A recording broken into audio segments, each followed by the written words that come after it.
Kenya in refugees camp. While we were there, my older sister, she was 28 when we came here, so she was quite young at the time. She worked really hard to get us accepted into Australia. At the time, Australians had very strict, I suppose, laws that they didn't want to take any people that were not going to put back to the economy. So they said, no refugees, they're not very good for us. Anyhow, it took my sisters 9 years to work to make sure that we get accepted. So it all happened at once. We got accepted in the States, Canada, Norway, and Australia. She picked Australia. So then she said she picked it because of a good schooling system. They're nice, they're white, but they're nice people. They do have blue eyes, but they're not going to eat you. There's a theory that white people eat people. This is when I was growing up. So anyway, we got the basics because Australia's one of the largest islands. We had to learn how to swim because apparently if we didn't know how to swim, we'd just drown. So that's the first thing we had to do. And then we had to learn to, as you know, to mingle and stuff like that with white people without feeling threatened. So we had to do that for a few weeks. And then we boarded a plane, came to Brisbane, straight to Toowoomba. And we said, the next day we said to our sister, why are we in Toowoomba? It's so small, everybody's so the same.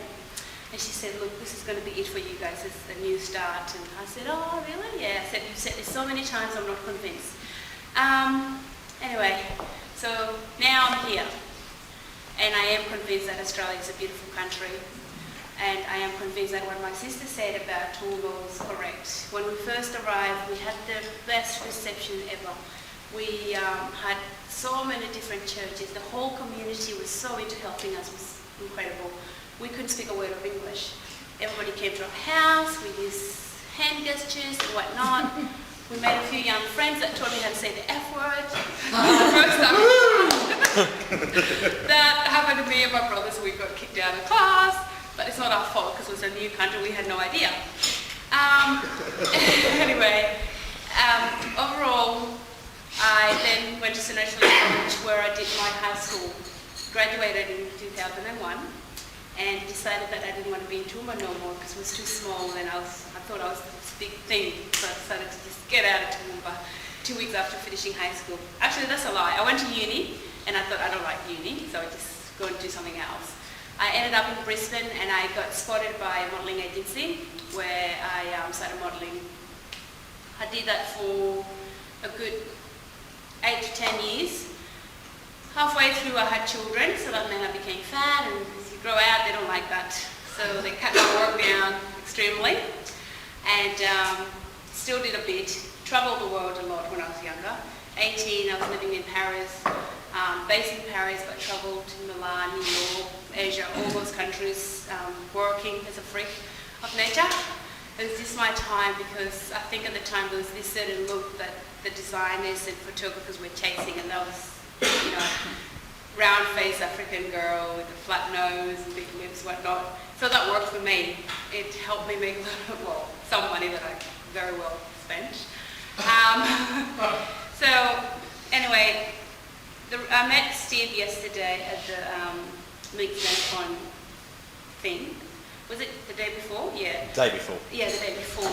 I went there because I wanted to help Josie. So why am I interested in politics? Well, I'm not going to talk about politics because I'm not a politician, so you know.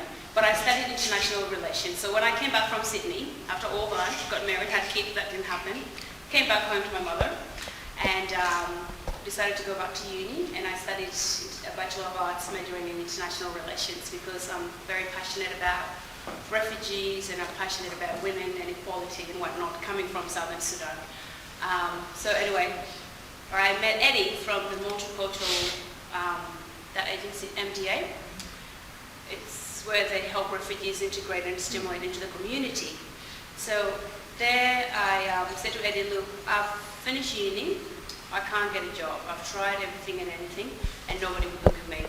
And he said, well, he can help certain people with help volunteering. You'll be able to maybe gain some part-time work. And I said, look, at my age, I'm 33, I don't have the time to do volunteering. I just need someone to give me a shot. He said, well, it's not going to happen. So I said, okay, then I'll help Josie. I have no choice. So anyhow, the moral of the story is I've come here with my family. Most of us have made something out of ourselves Some of the men in my family have given up, that no one's going to give them a fair go. They packed their bags and went back home. My brother has become a very successful businessman. He is in IT, specialises in that. He studied in the University of Southern Queensland. 7 years ago he said, this is not going to happen, I can't get a job. Went back to Sudan, set up his own thing. Now he works and provides computers for the army and whatnot. He's doing well. My other brother did engineering, couldn't get a job, went back home. He's working in Saudi Arabia now. So I'm the one left here. And because I'm left here, I thought, what can I do that would help maybe people in my community, my wider community, understand what we're going through. We are obviously, there might be a bad image that is painted with the Sudanese and whatnot, but if we put that aside in the media and what they can do to people and destroy your image and all that, there are lots of good, decent refugees from Sudan and the Congo and Rwanda and whatnot, and now Afghanis. I tend to deal with a lot of Afghanis now. And I guess they are in the same position I was in 20 years ago. What can we do as a community or as business people to help integrate and help stimulate us into the community? Because there's this thing that I find, there's an us and them situation, where no matter how qualified you are, like I said, no one will give you a job. My friends that I went to school with, they have jobs. And some of them didn't study. They just had kids and 3 kids, childcare. They work in, I don't know, real estate, whatnot, because they have connection. We don't have connection because this is not our home. We came here. And the perception has changed. Initially it was all very well respected and, people wanted to help. But now nobody wants to even help or do anything. So anyway, I don't know, because I've never done this talk before, so I'm winging it as I go. Well, can you give us a for instance? You're saying both of your brothers have gone back home. Yes. Educated people of your background here, where are they working? If they're working. It is, to be honest with you, I have known maybe 70% of the Sudanese that were settled in Toowoomba have studied. And they both hold degrees and masters, but none of them work. They're all in the meatworks. The only jobs they can get... Oh, okay, so they are working, but they're working as labourers at the meatworks in Oakey, because they can't get jobs that they studied. And what's the point of going to university and making all that, paying all that money if you can't get a job that you desire? So in my belief, I think there is a lack of understanding, and people, I don't know what we can do as a community to help us integrate and give us a fair go as well in terms of getting office jobs, because I didn't want to go to the meatworks. I said, I'm not going to the meatworks. Like, why I studied so hard? I didn't, I'm not doing it. And many people feel like that. And it has become such a huge problem that now we're starting to see a lot of suicide in my community. We're starting to see a lot of depression because people are feeling like they're not valued. Some people come here with, as professors, and they end up cleaning. So anyway, you guys have the brains, I don't. Maybe we can brainstorm and see. Obviously, we're not large in numbers, but everything starts in small quantities. What can we do to help the refugees, to make them feel welcome? We've gone over the storm with us, but the newer ones, the ones that are coming now. You said that when you came here, you felt incredibly welcome. Absolutely, it was amazing. I was young. We had everything. We had people donate cars, bicycles. They would come and teach us English at home. Everyone had a tutor. That's how nice people were. But now there's some people that can't even get one person to help them out. So I'm not sure what would have gone wrong between then and now that created that perception where people are not willing to step in and help. Whether has the Sudanese community done something wrong? Well, I don't think the Sudanese community in Toowoomba has done anything wrong at all. But I believe since 2000 to 2004, they took a large number of Sudanese refugees settling in Melbourne, Canberra, and all the bigger cities. In the bigger cities, there's definitely an issue. In the smaller towns, not so much. There's nothing to do, so they can't cause drama. But in places like Melbourne, I've seen stuff on the news. I don't always believe it's accurate, but there has been a bit of a negative thing happening there with the Sudanese, and maybe that's why people are starting to create a mindset of who we are and what we do and what not. But people must not forget that we do actually contribute. After saying all this anyway, I I'm working in recruitment at the moment, and I know that there is lack of employment in Australia as a whole. But people that I work with are people that are not qualified and whatnot, so they're labourers. And it is a tough market, just to say that. But to have more than, say, 316 graduates and only 4 have a job, I think there's something wrong. Maybe I'm crazy, but I think there must be something not happening. Well, Hello. I might be able to add something to that. There's a family that we know, quite 4 girls in the family, daughters. The youngest one is still at university, or just finishing high school, will go to university. The eldest studied to be a radiologist. Fairly educated position. I think, now she said, now Peter might be able to back me up on this, and these are statistics that she's quoting to me.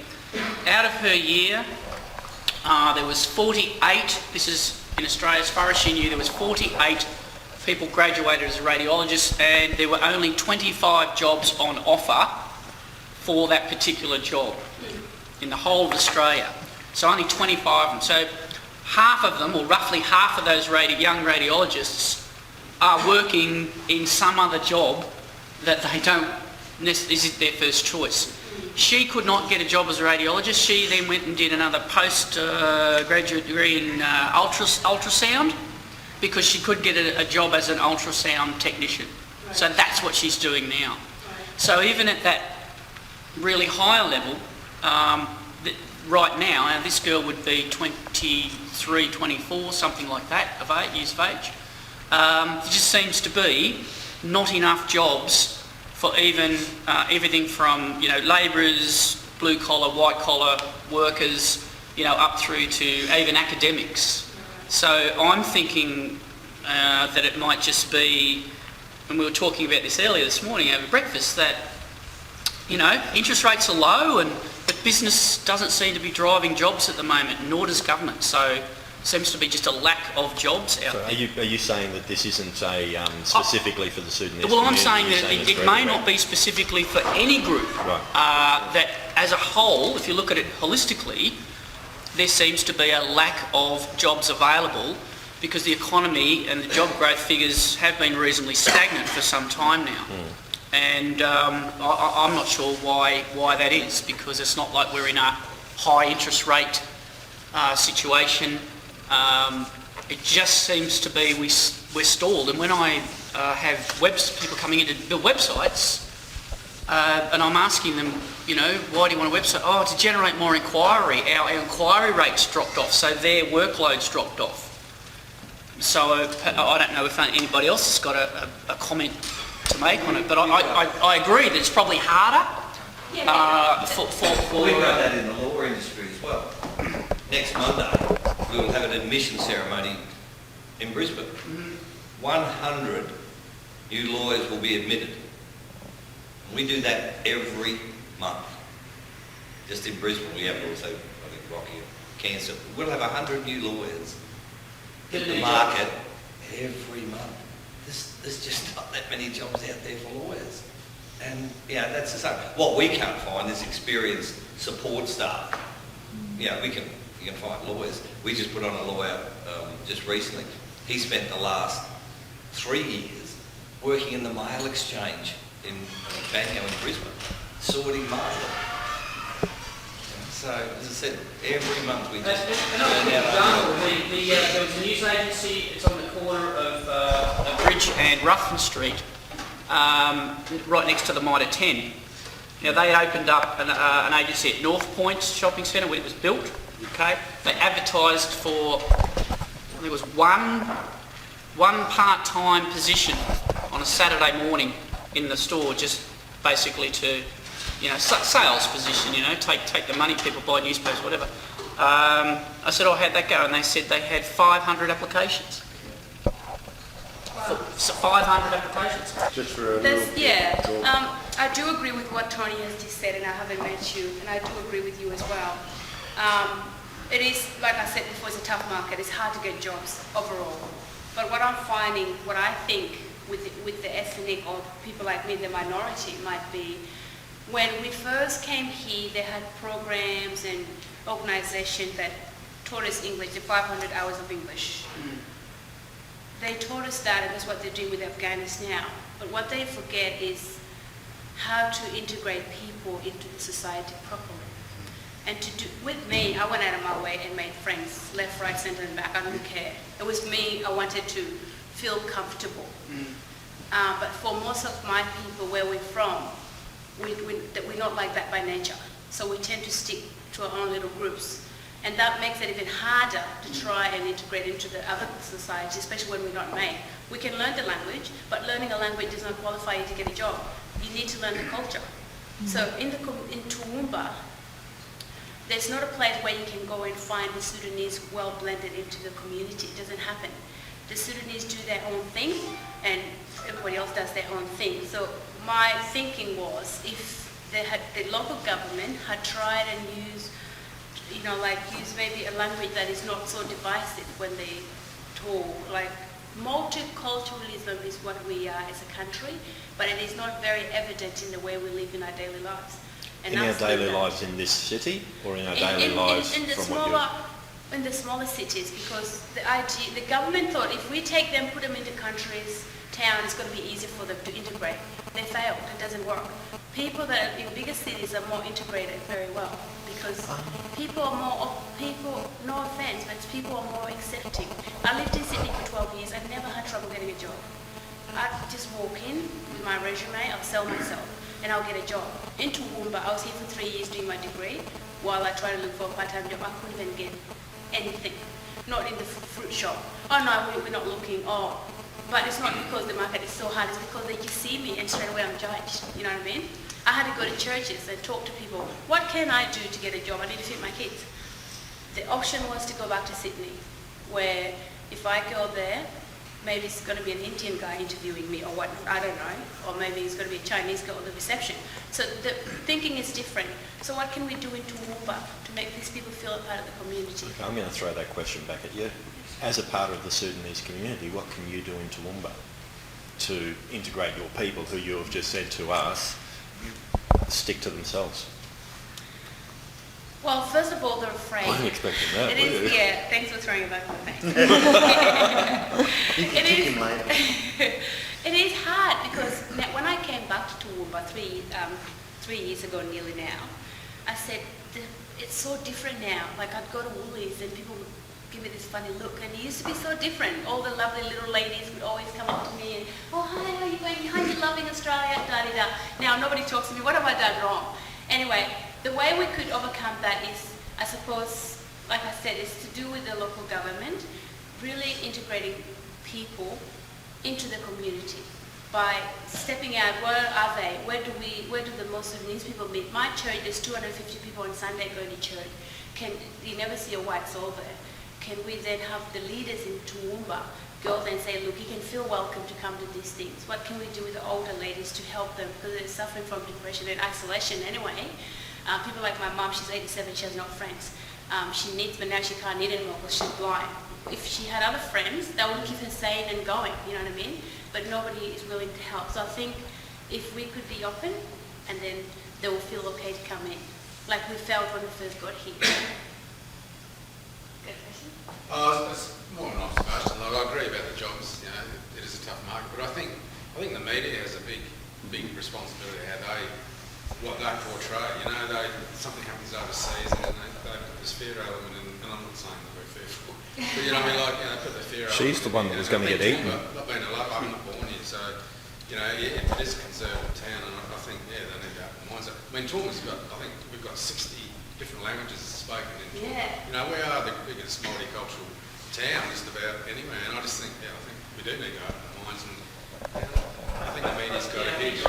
I mean, you asked the question, what's changed since 1983? The media. Yeah, 96. Well, I'll tell you what's changed is the global fear-mongering over, first of all, you had 9/11, troubles in the Middle East, Then there's these local issues like the stop the boats. Now there's this global, because of conflict in those countries, you've got a lot more refugees fleeing the countries, and I just don't think the world understands on a global level how to deal with the problems, which is translated then by the media. And the recent reports on, illegal refugees turning up on the shores of Britain just recently. And there was a couple of interviews which really shocked me of the local people there going, they think it's disgraceful that they should be turning up on the beaches of wherever it was. Did you see that report, Dave? No, but I often think, people are a bit closed-minded, but, who knows, in another 10 years we might get invaded and we're fleeing this country. Yeah. And we arrive at somebody's country and they say, piss off because, you don't belong. I think in 10 years someone will abort us and ask us to leave. So I think, Some rich version. But when you come down to it, 300 graduates and 4 people have a job, that's disgraceful. That's only in offices. They do When- have jobs. Yeah. There's lots of cleaners, like I said before. Midworks is where all the Sudanese people are. Yeah. Because that's the only place that would take them. disgraceful. And they treat them like shit. Excuse my language. Yeah. They treat them like dirt. Like the amount of, and as soon as you have an issue, my uncle was working at the midwork for 9 years, and he slipped. He was slaughtering, and he slipped. As soon as he slipped, he injured his back. They fired him. Would not look at him. And because he was working so hard, he was making okay money. He was sending all his money home to feed people back home. That's what the other issue is. We send a lot of money back home to help your family because they all can't come here. So he didn't have money to afford lawyers. And because he couldn't do that, the company took a piece of him, just like, nah, sorry mate, you can't come back. And it happens all the time, you know what I mean? And like I said, I know there is a huge problem with employment. Well, as soon as I graduated, it's not a big number, but 4 of my friends that were in class with, they've already got jobs anyway. But I've got a job in recruitment, which is not where I wanted to go. But I'm going to do anything I can until I get the job that I desire, which is not going to be in Toowoomba. It's more likely to be in Canberra because I want to get into international affairs and whatnot and advocate for equality. Don't you see enough international affairs happening right here? I don't, unfortunately. You said the right term before, very conservative town. Yes. And a woman like myself, good luck. I'd be 60 before I could even get a job as a receptionist in some local government. So I will be leaving, and that's to better myself and my kids' future. But I think we are the change we need in Toowoomba. People like yourself and many more, and to spread the word. And if anybody comes and knocks on your door, look, I want some experience. Like I've been trying, I've got 3 of my, not friends, but Sudanese people into places to get work experience, or just even do something so they feel like they're worthy of it all. And like I had to go door knocking at lunch hour. I'd get my lunch at 12 o'clock, I'd be running around, and most people are going to lunch anyway, but whoever I called, I was like, look, I've got this person, they're great, exceptional, they've graduated with distinctions, but they can't get anything. Can you please at least give them a few months of experience? And some people have said yes, but that's hard and I can't do it because there's only one of me, so I need help. I just think also there has to be, I think changes in our retirement too. People working like older, whereas years ago, like my uncle, he retired at 60, so therefore there's another percent to come up. So it's retirement age, it's a lot of little things that have bubbled up and comes into this, which makes there's less jobs because people aren't retiring early. There's no, they're not putting the super away. I don't know what it is. Well, Yeah, it's 70 now, so... you're right, but that also maybe creates another opportunity. We had a guest speaker here, was it last week, the startup Toowoomba? Yeah. Okay.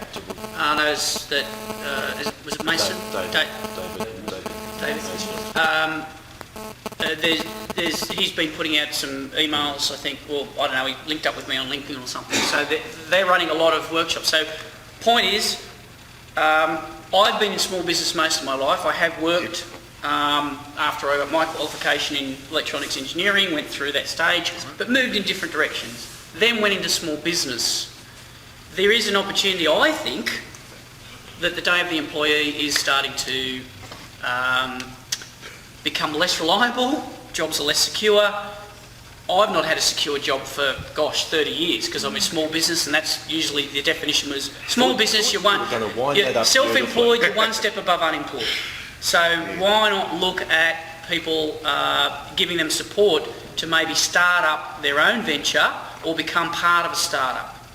There's an opportunity there. And on that note, I'm going to give you the last word because we've run out of time. Okay. Well, that could be an option to start the... I'm not saying it's viable. Well, I keep saying, they could do that, and some of them have tried, but it fails because the only market they have is the Sudanese. And again, there's not many of us to actually succeed. You know what I mean? So my message is we need to unite in Toowoomba, and unity is not easy. It's not an easy thing to do, but we need to look at everybody at the same lens and accept people and treat them well and make them feel like they're a part of the community at large. And that will then bring change, because we are going to see a lot of more refugees coming. And this time they're not just going to be African, they're going to be Afghani, which I even find a little bit frightening, I'm sorry to say. A bit But frightened, even though you speak Arabic. even though I speak Arabic and I understand the religion and the culture, I still feel a bit intimidated. Why? We've got to Well, stop there. No, we've got to stop there. No. Stop. We're out of time. That is a chat for another day. Come back and talk to us about that. Thank you.